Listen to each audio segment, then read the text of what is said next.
Crank up the volume and get ready for real-world bird hunting by listening to the Wingmen Podcast by Eastman's. Now your host, Todd Helms. This episode of the Wingmen Podcast is brought to you by Kryptek.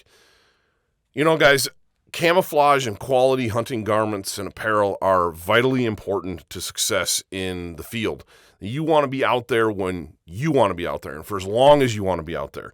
And you need high-quality garments and clothing and gear that's going to keep you concealed at the same time. You know, Kryptek's variety of camouflage patterns and the offerings of apparel that they bring to market are second to none. I love being partnered with that company. I love the shared ethos that we have. I love the shared values that we have. And I'm super proud to support a veteran-owned American company like Kryptek. Guys, welcome to another episode of the Wingmen Podcast. And today my guest is Butch Whiting from Kryptek. Butch, thank you for jumping on with us. I really appreciate your time. And you're kind of the man behind the brand over there. What's Butch and what's Butch do and how'd you get all this started? Well, first of all, thanks for having me on. This is super anytime. Cool.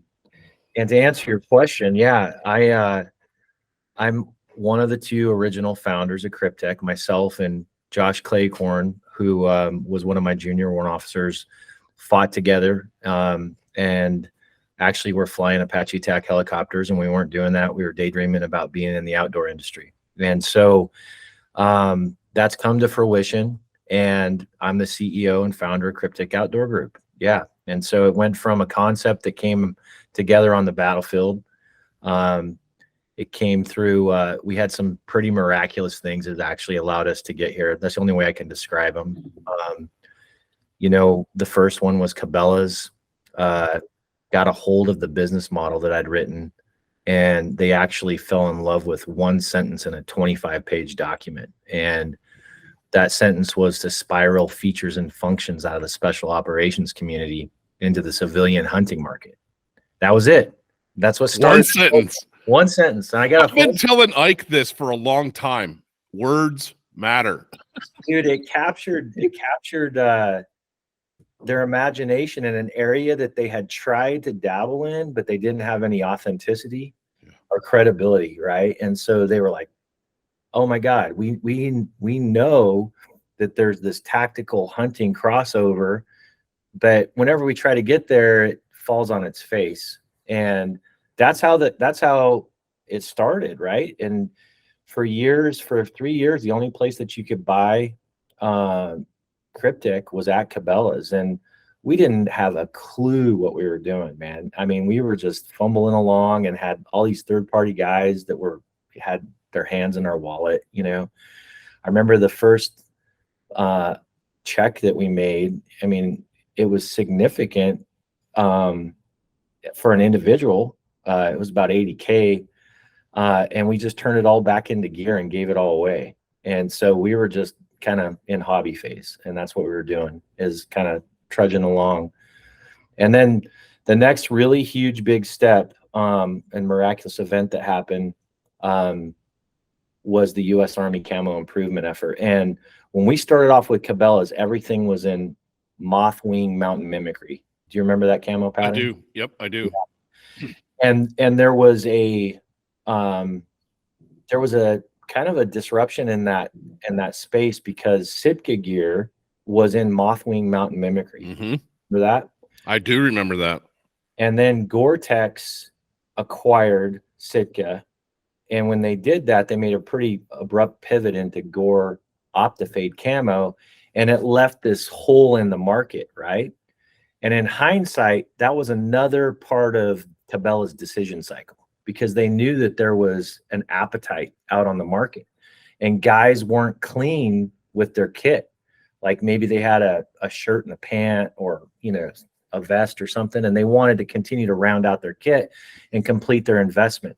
So when Kryptek started, we were in mothwing mountain mimicry, right? And we were accelerated there because we had all this coaching from Cabela's. And that whole time, you know, we were like, hey, we need to develop our own camouflage pattern, right? And so we had some ideas and some things that were underway.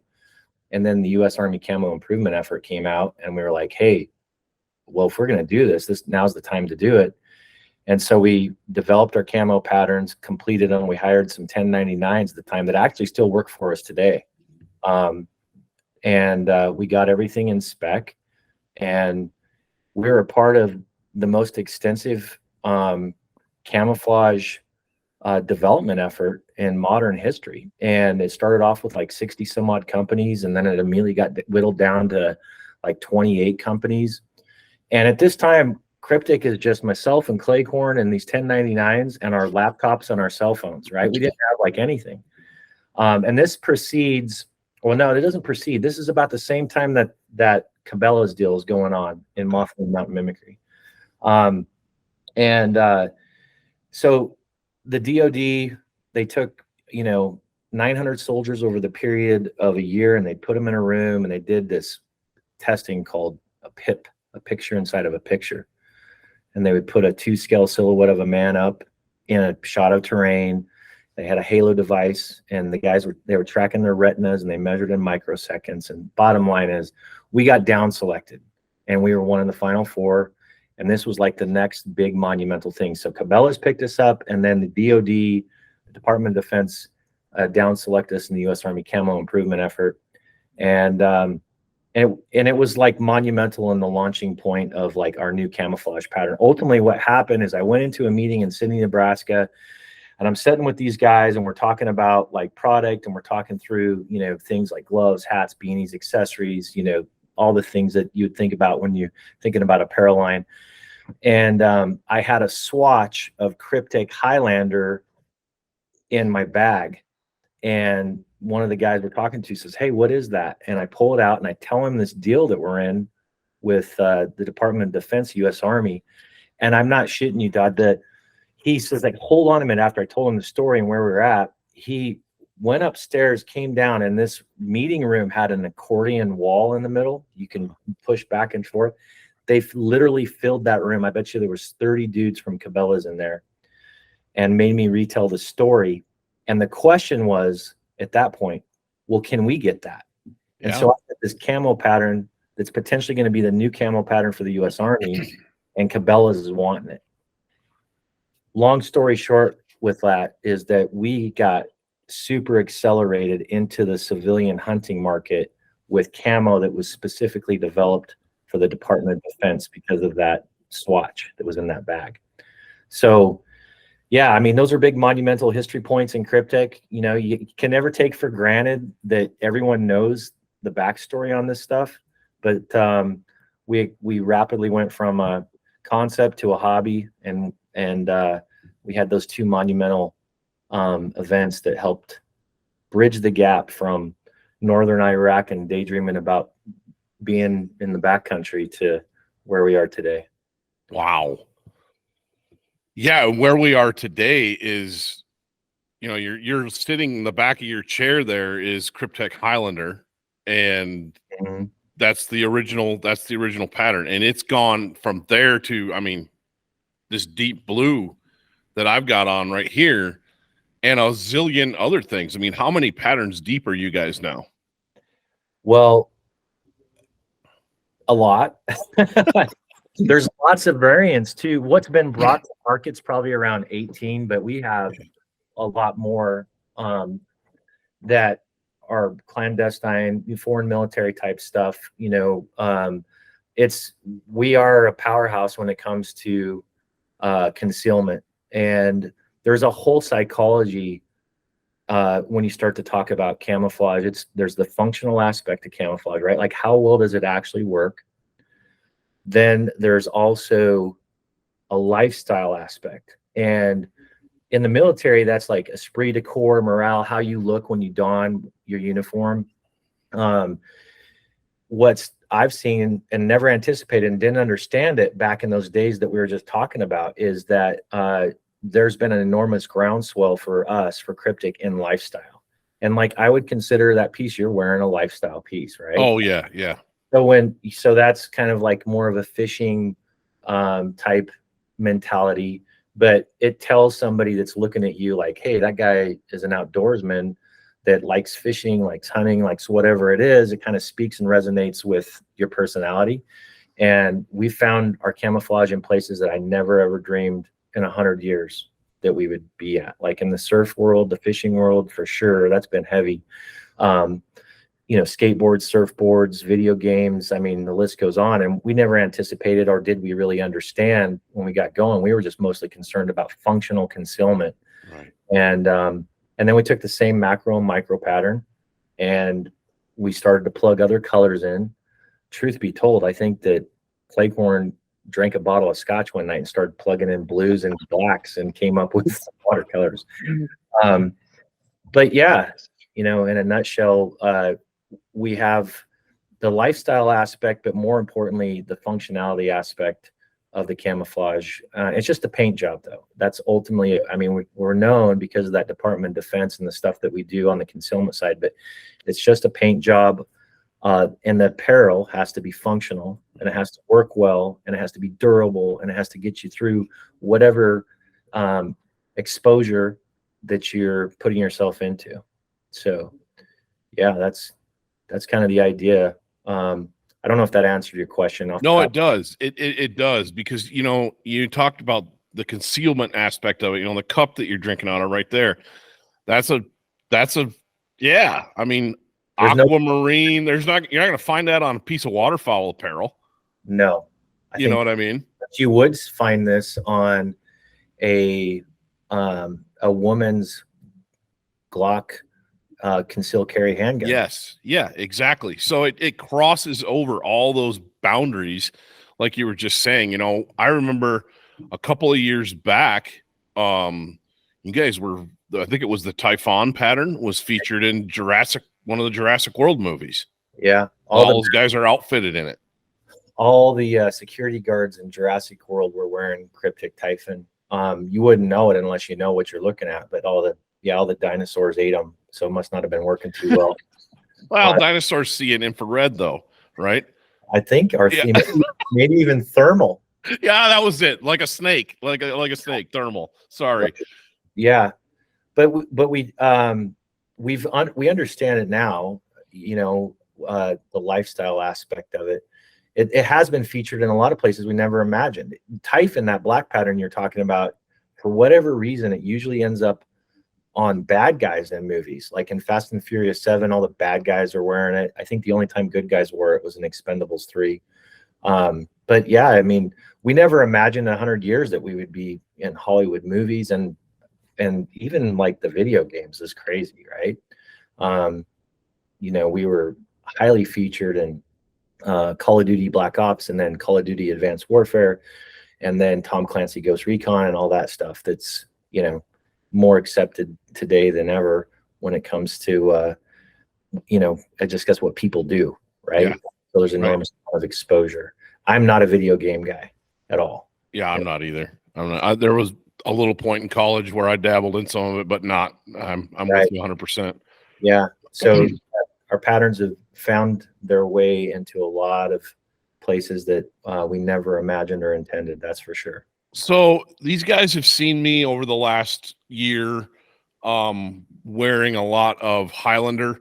Last year, I made it a specific point to kill 2 turkeys, one wearing Highlander, another one wearing the Obscura transitional pattern. Mm-hmm.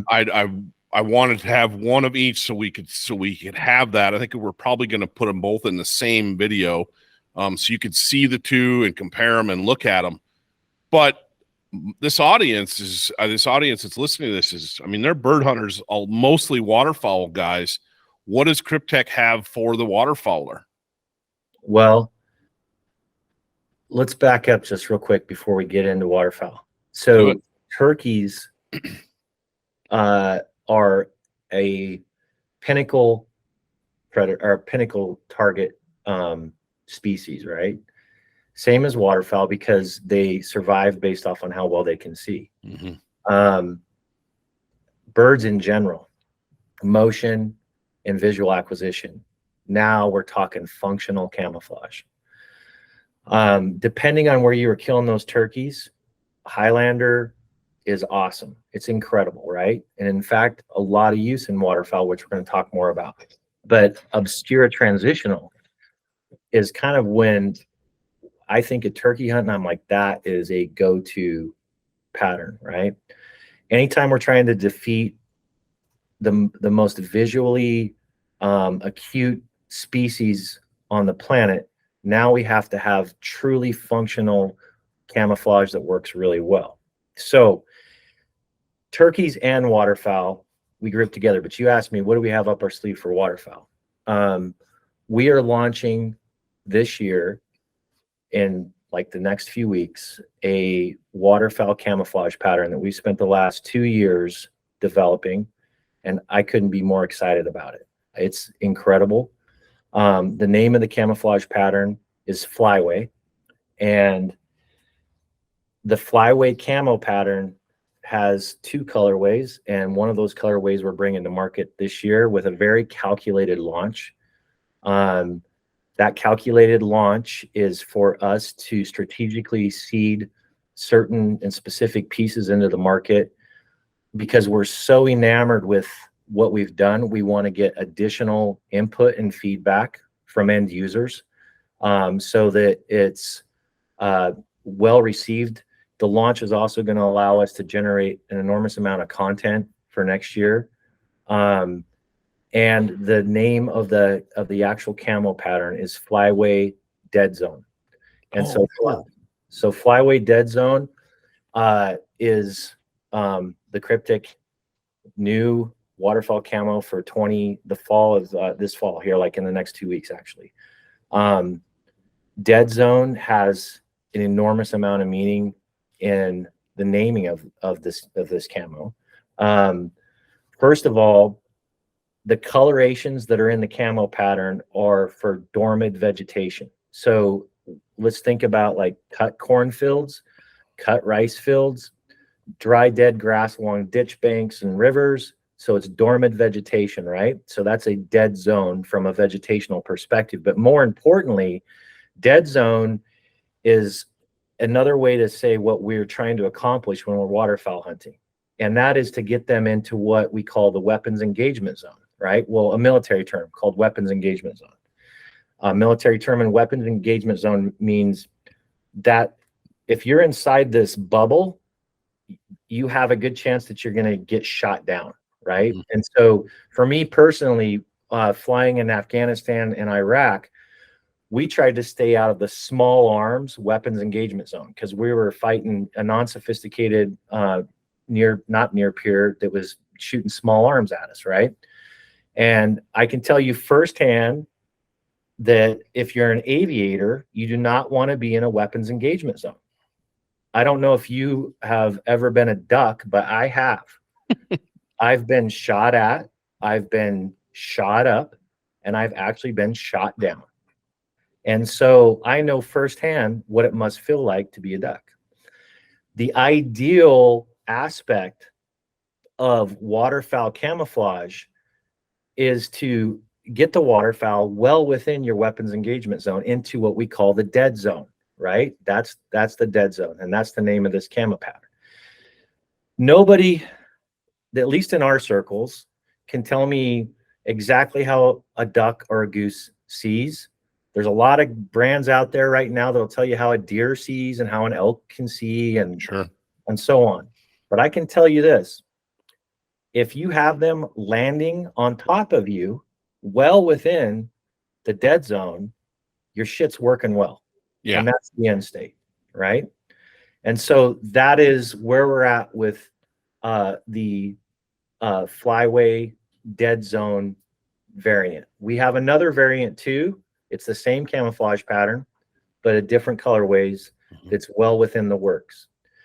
When I say about this calculated launch, we already know, because of the feedback that we've received and with some pretty specific brands, that this is going to be extremely effective and it's going to be disruptive, right?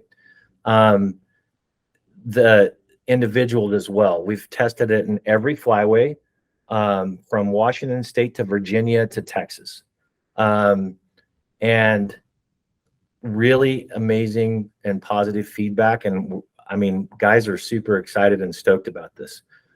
We have two major brands within the industry that are leaning super, super hard into flyaway, Kryptek flyaway right now, decorating their product. And so the first one is Remington Firearms, and all of their shotguns are in Kryptek flyaway. Wow.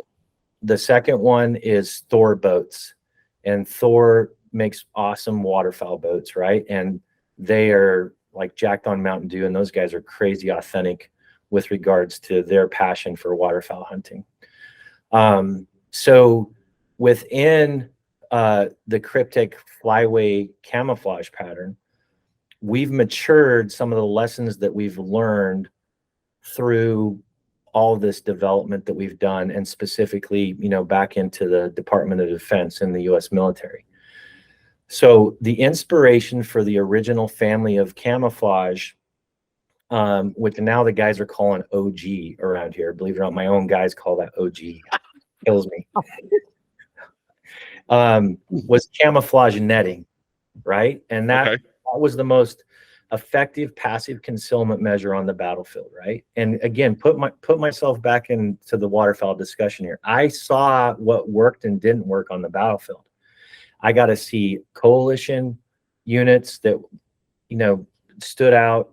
I was a duck getting to see all the camouflage in the field.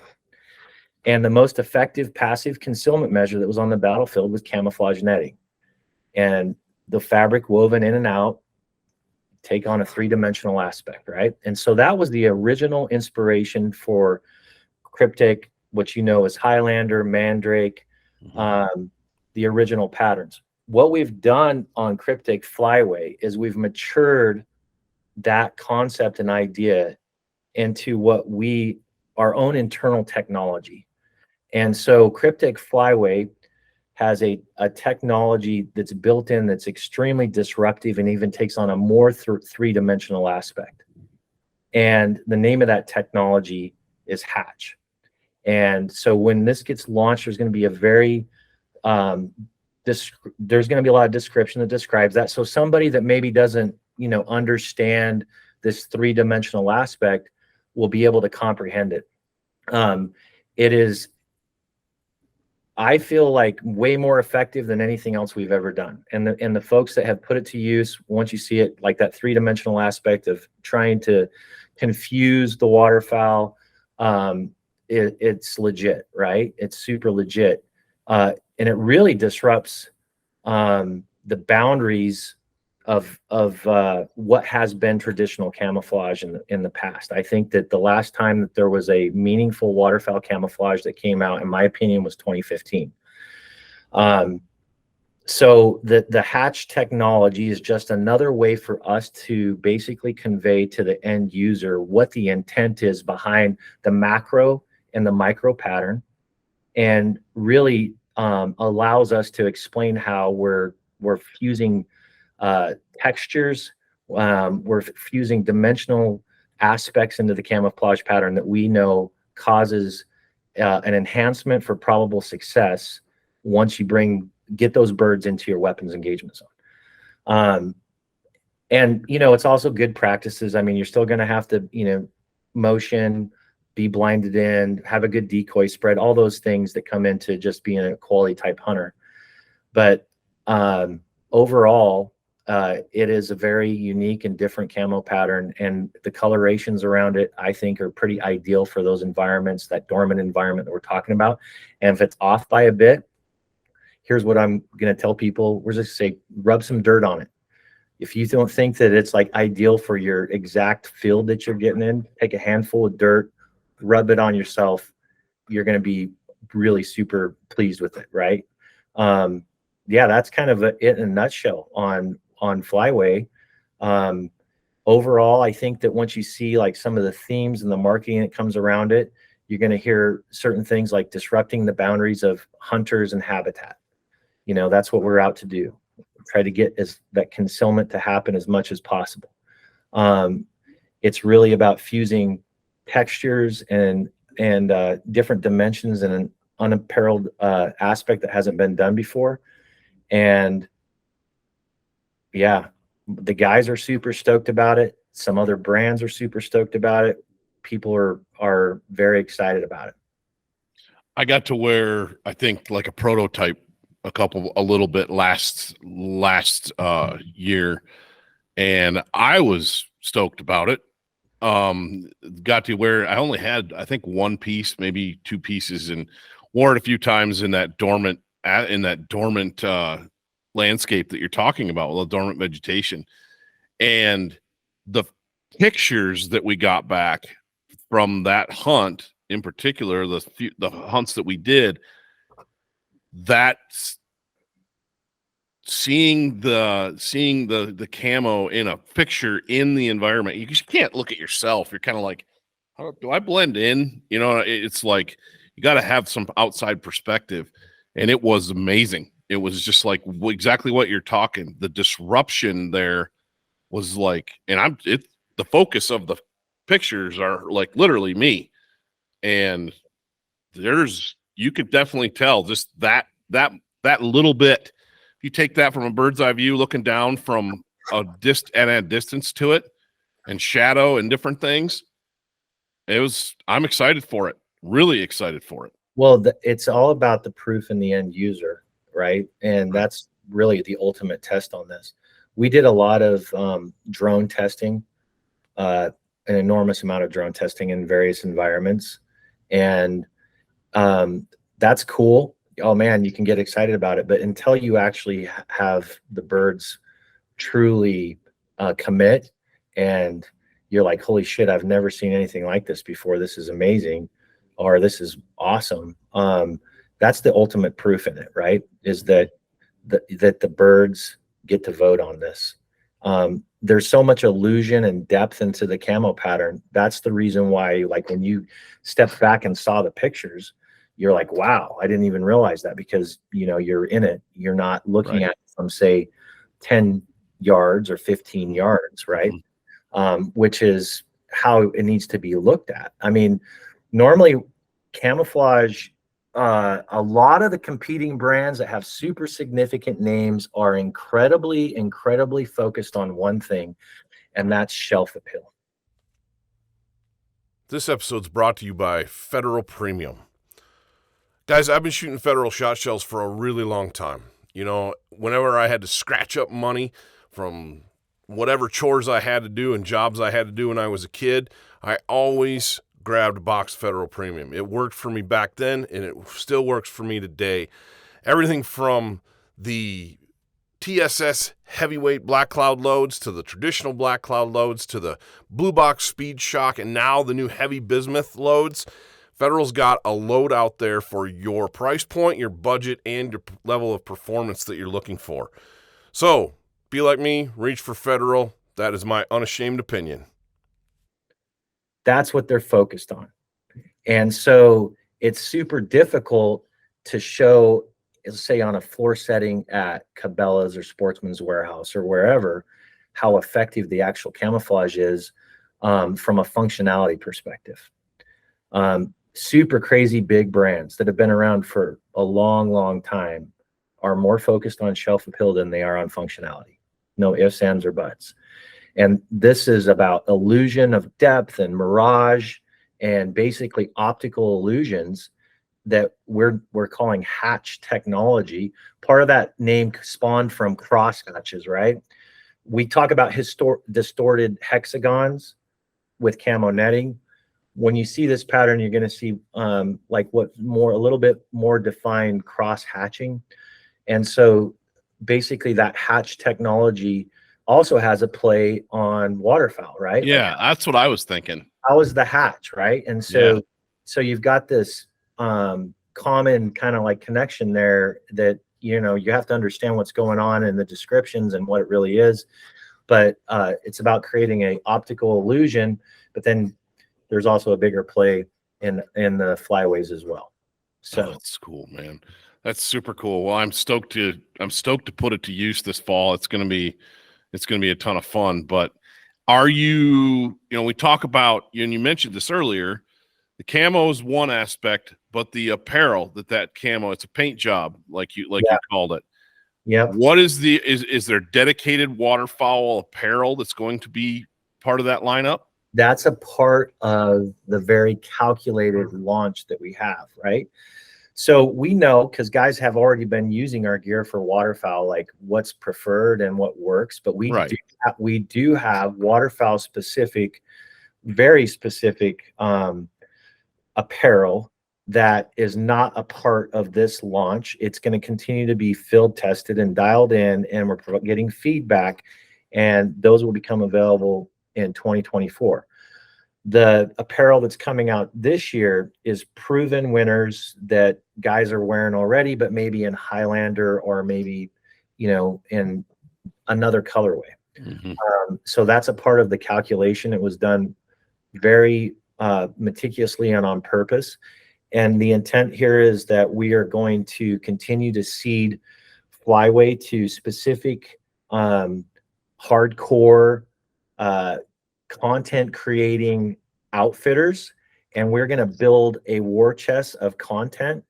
And when we come full bore on this in 24, it's going to be like people are going to be like wanting it, screaming for it, and in anticipation of those very, very waterfowl specific pieces that you probably wouldn't wear anywhere else but waterfowl hunting. Sure. The biggest I think hurdle when it comes to new pieces and is on waders, right?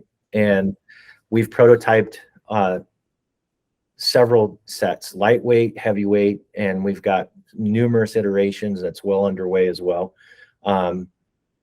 That's the only piece that I don't have the balls big enough to jump in and just say, dude, we're going all in, right? That's a hard. I just had Jeff Jones yesterday from Shen on the podcast, and we were talking about waders and how difficult waders can be. Yeah. Well, I'm glad that he's further along than we are with those. And I've ran his waders and they're awesome. They're great. Yeah, they got a great product. That's for sure. So that's the answer to the question on the pieces. Cool. What does Butch run when he waterfowl hunts? Give us your breakdown. Dude, just an average. Let's say, I'll give you some parameters. Let's say it's January. It's 10 degrees ambient temperature, clear skies, nice wind. Nice wind. Where are we hunting at? Let's say Idaho on the Snake. Okay. Super easy, because that's a given. I'm going to be probably wearing a Njord jacket. And the reason why is because we have a windproof, waterproof laminate in there, and it's incredible. But it still allows me all the dexterity that I need to swing my gun. Are we hitting, are birds flying or not? Are we just they're flying. They're decoying. Now, the choice of waders, I should have asked, are we wearing waders or are we not? It doesn't Let's matter. leave the waders out, because we kind of had that conversation. Yeah, the Njord is an awesome piece. The guys up here really like the Njord vest and the Njord jacket, just simply because it's got a high loft fleece on the inside, so it's extremely warm, but the dexterity aspect of it and the ability to be mobile is still there, and that laminate really does shield you from the wind for sure. If I'm going to go lay in a cornfield, I'm probably going to wear, Aegis is going to be my go-to on that piece. The pieces that we have that are underway in development are a little bit more thought out from a waterfowl perspective, like reinforced waterproof seats and knees and things like this that are very specific to that type of hunting. So, but the pieces that we do have, extensively used as is. So very purpose driven on this and trying to be extremely calculated with regards to how quickly we move. Because in this case, I think slow is smooth and smooth is fast. A little bit with getting additional feedback and not being married or so married to a product that we get blinded by hope, because that's a bad thing to have happen. But I totally intend, if things go the way that the trajectory is now, that we are going to completely disrupt the waterfowl market in the next 36 months. That's cool, man. I'm excited about it. That's really, really awesome. Yeah, I did. It's interesting to hear what you say about the different layers. You know, I have my go-tos, as does everybody.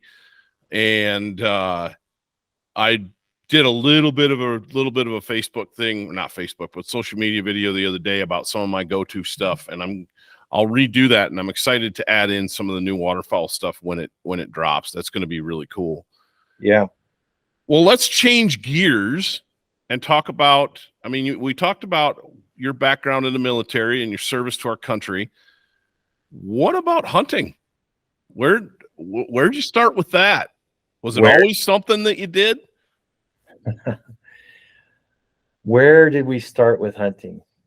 So from the day I was born, I was very fortunate to be born into a family that the culture of hunting was absolutely very significant. I grew up on a ranch in southern Idaho, and they had at that time about probably 2,500 mama cows. But those weren't for eating, those were for selling. And so the freezers were filled with elk and deer. and mule deer hunting was an absolute center of gravity for my family.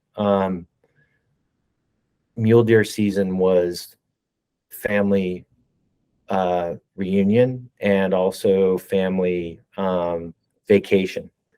I don't think that I went anywhere that would be considered a vacation today, but deer camp was what we looked forward to. And to this day, I think because of how I was raised, mule deer hunting is still extremely valuable to me and one of my favorite animals to hunt, just because I have so much emotional tie to that species. My grandfather was an exceptional outdoorsman. So was my father and my uncles. They were exceptional outdoorsmen with amazing fieldcraft and skill set. And, you know, growing up in that environment and that culture, I got my first 22 for Christmas when I was 4 years old. I would get rationed a brick of ammo, 500 rounds a week. I love it. And I would take it right down to like the last few shots. Every Sunday night, I got issued a new brick of ammo, and I'd go to the cow graveyard and I'd put a skull up on its back, and I'd shoot the teeth out one side and the teeth out the other side.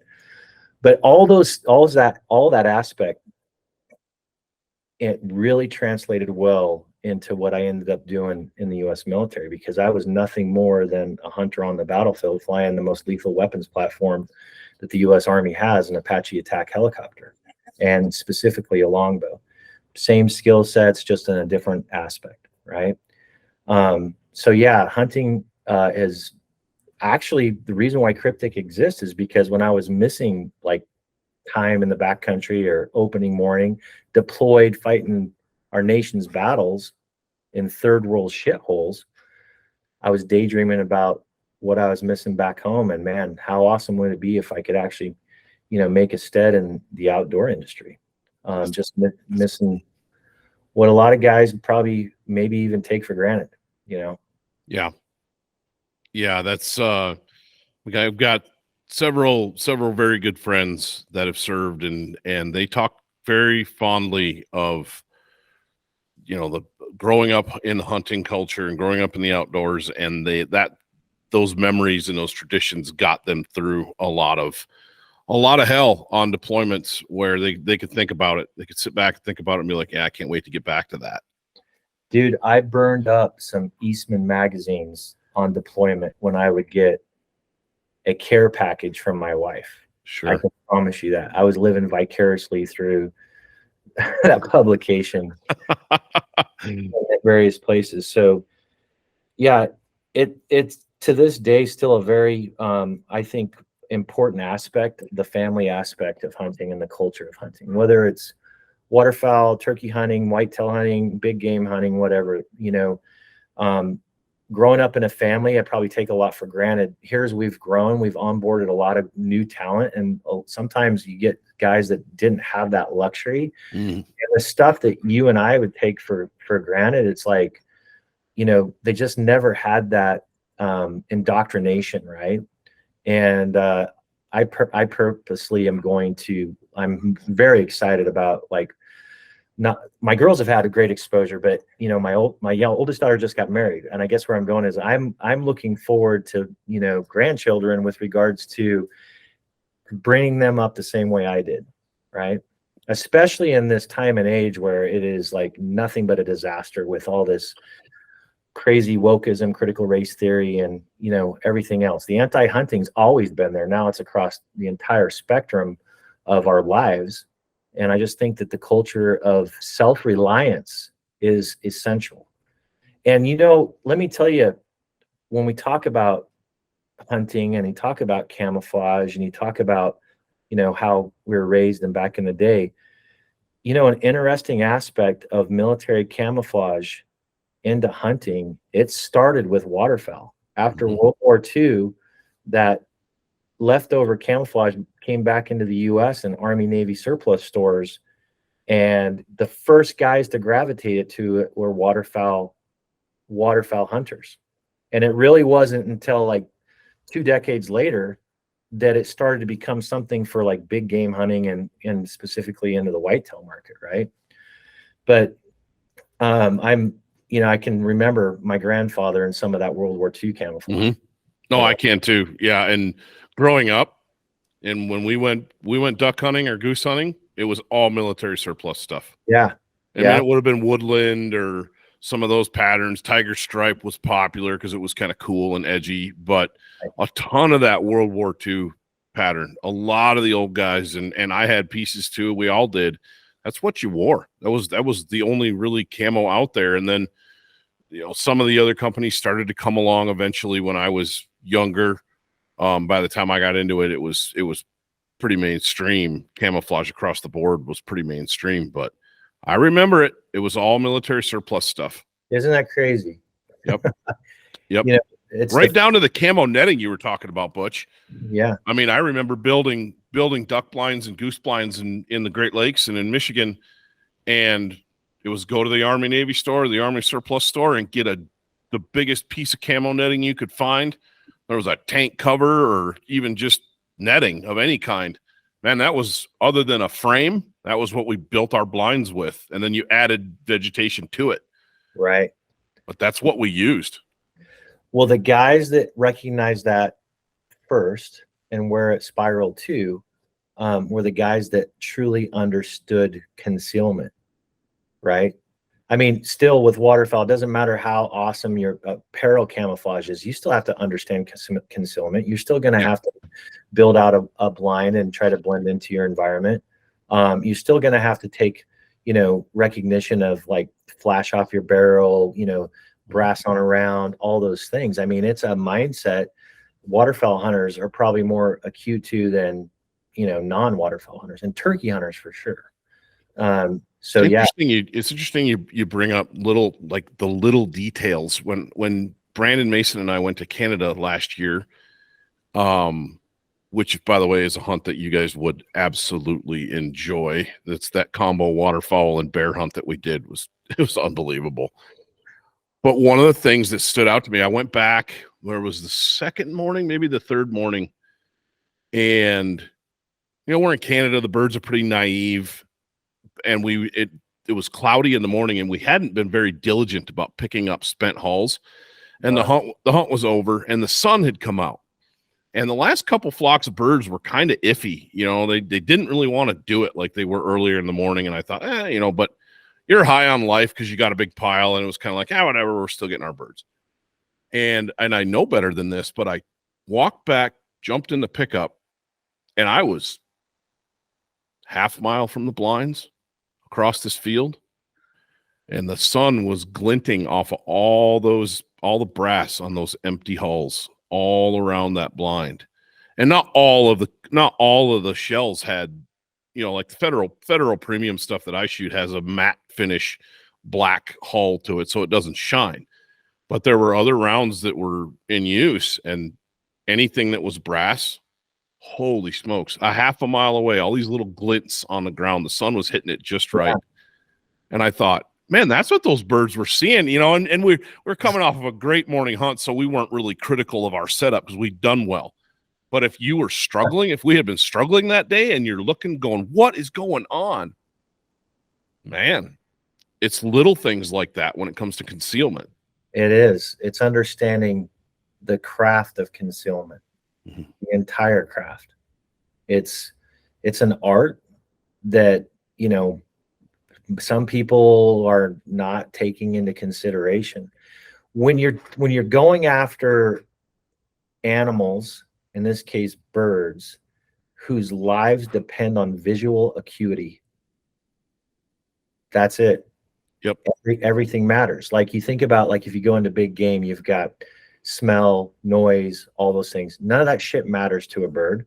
None of it. It's all about visual acuity.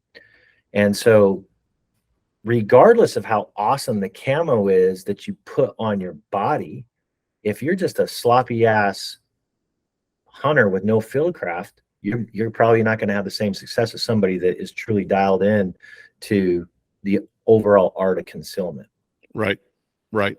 And then the camouflage pattern takes that to another level and makes you even more well concealed it's kind of like the micro and macro thing. You have the larger concealment and then the smaller element of concealment, but you want to control every aspect of it. Yeah. I mean, if you can, you're going to have more success potentially, right? That's right. The reason why you do anything. I mean, you're not going to don a blaze orange jumpsuit and go sit in a duck blind and expect it to work out well for yourself. So obviously you want to have the most effective concealment measure, in this case camouflage pattern, that you can put yourself into, and then have good field craft and practices that surround that. I'm super stoked to see some products that are underway come out of this that are, more along the blind section, right? And I just am excited about this camo pattern, and we're, the way it's going to roll out, I think, is extremely calculated, extremely brilliant. And what I'm most excited about is getting feedback from individuals that don't have, one azimuth of separation between us and Kryptek. It's not like our buddies that have a duck camp, Right. wherever, and, guys that already have a pre-notion established, and I think it's just really well thought out. Right. And so that's a fun aspect of this launch that's coming out. It's also going to be super exciting how it comes out. Right. So we have got a giveaway that is going to be a part of the launch. And the winner of that giveaway is going to win an actual Thor boat in Kryptek Flyway, which is pretty significant. Wow. The motor, that's like a $25K item right there. We've also got some Remington shotguns in Flyway. Of course, it's going to have the whole entourage of Kryptek Flyway gear. And then there's going to be some other things that come along with it too, including a hunt. So once this gets launched, I want you to make sure you push it to all your buddies, and hopefully somebody wins that thing that I'm friends with. No, we will definitely be pushing it. You don't have to worry about that. Yeah, that would be the ultimate. You get like friends with somebody and you get to go hunting with you. But talking about that, how much do you get to hunt ducks in the fall? You're a busy guy, man. You got a lot of stuff going on. Not as much as I did growing up, I can promise you that. Like every weekend when I was growing up, I was hunting birds every single weekend. There's just so much going on during waterfowl season, especially on the tail end, that, if I get out like a half a dozen times, it's a lot, right? Whereas I've got other family members and associates that, well, even guys in house, like all December, they're paid time off and every day just crushing it, right? I absolutely love, hunting ducks and geese. In fact, part of the reason why I'm married to the woman that I'm married to, my wife, is that growing up, her family farm had the most premier goose hunting in all of the local area. And so the only way you could get access onto that property was to be a super rich lawyer or doctor that paid a bunch of money and got like 2 days a week, right? Or you're a family member. And so I joke about, I started to date her so that I could get access onto that goose hunting property. And I became really super good friends with her grandfather, and man, we pounded some geese, and it was just absolutely great. It was adjacent and touching the National Wildlife Refuge here around Lake Lowell in southern Idaho. So the birds were old school, man. It was awesome. It was so much fun. It was incredible. And her uncle was kind of the manager of that operation, and you had to do a senior project for your senior year, to leave, right? And it had to be some career that you wanted to go into. And so I shit you not, talk about changed times. I did my senior project on being a goose outfitter. And I can remember when I did my speech and everything, I had brought in a 10 gauge, a 12 gauge, and a 20 gauge, the actual shotguns. Into the classroom. In the classroom, semi-auto and a pump to show the differences, talk through all that, talk through chokes and choke selection. Her uncle had helped me do these diagrams on decoy, how to put your set out. I brought in decoys. I brought in flags. I had the whole 9 yards. The whole 9 yards. I love it. Yeah. And so anyway, I didn't really marry her for that, but we definitely, that's the family joke. That was factored in. You're giving me grief about lifestyle by design. I don't know, man. It didn't hurt, that's for sure. But to answer your question, I wish that I could hunt waterfowl as much as I would like to. But growing a company, managing a company, building a brand takes a lot out. So yeah, in a nutshell, I'd love to be able to say, oh, I hunted X number of days and X number of states last year and that type of thing. But the answer is not as much as it should be. Yeah. Yeah. And I think that answer probably rings true for an awful lot of folks, and that's, I tease Ike all the time. And that's a busy, you alluded it to our seasons here anyway, being a busy time of year.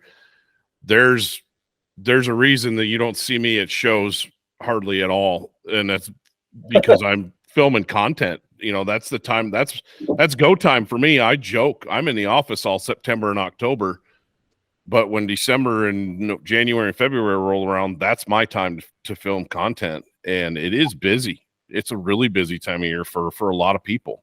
Yeah. I don't know if guys that aren't totally baptized into the industry can understand how crazy January is for the right. When you start looking at you start Dallas Safari, SCI, Wild Sheep, SHOT Show, the list goes on and on and on. And it's usually 1 week after the other. So January is just shot, right? And then for me personally, December's been super tough the last few years, actually last 4 years, because my youngest daughter is extensively into rodeo. And so, December becomes a big time of year with NFR and all the other things around that. So yeah, it's just an ebb and flow in time, right? But if I had the choice and druthers, I'd rather be you out filming content in January than running around to all the outdoor shows. I promise you. Well, I'll make you a deal. After January subsides, our goose season runs almost the entire month of February down here. Come down and we'll shoot some honkers. Dude, it is on like Donkey Kong. Let's do it. We'll drag Ike and Guy out there with us, and we'll make them suffer through some blind time, and we'll just have a good time. That sounds epic. Awesome. Yeah, that was a couple of years ago, actually. I took Guy. There was a bunch of us, and we all took our kids out. And at that time, my youngest daughter was 4. Brandon Mason's son was 13, I think. And they're all, Brandon's son's graduating high school, going to be, it's been a while. All the rest of those kids are 8 years old, but Ike guy brought his daughter. Long story short, he shot his very first goose on that hunt. What? He's like, I've never shot a goose before. I'm like, what? I don't tell anybody. I was like, oh, too late now. I guess, I mean, I don't know. Wyoming cowboys don't shoot geese. That's hideous. Idaho cowboys pommel a geese, man. Well, it's a little different here too. You know, they growing up in Jackson, where they grew up, didn't have the waterfowl hunting that we have here. Wyoming's unique in that regard. The waterfowl hunting can either be quite good or non-existent. There's very little in between. You know, it's crazy to see how things have changed here. Like when I was younger, you never saw a snow goose. That was like unheard of. And now it's just like, oh my gosh, you know, get on a depredation hunt for somebody because they're just like, it's just something how it's not just in waterfowl, but you know, elk will migrate into an area in where they weren't before, deer and stuff. But with the flyways, how they ebb and flow and change, and new species come into areas, it's interesting to me. That's interesting that you bring that up, that you've seen that out there, because a lot of the southern guys that I talk to talk about different species that they've seen move in or leave, right down to stuff that we would equate with almost tropical birds or South American birds that are now in some of those southern states. Especially, they're shooting ducks that 10 years ago you had to go to Argentina to shoot.